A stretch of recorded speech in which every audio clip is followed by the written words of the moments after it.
بسم الله الرحمن الرحيم.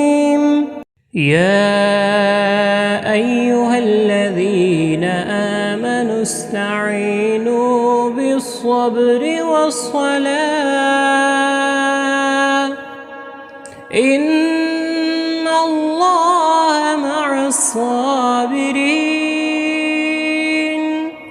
ولا تقولوا لمن يقتل في سبيل الله أموات بل أحياء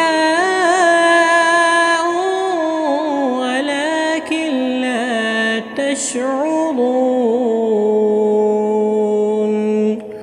ولنبلونكم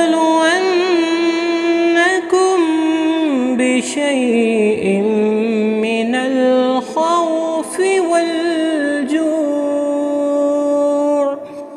من الخوف والجوع ونقص من الأموال والأنفس والثمرات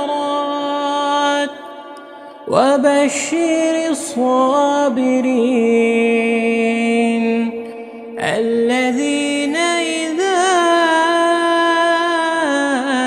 أصابتهم مصيبة قالوا إنا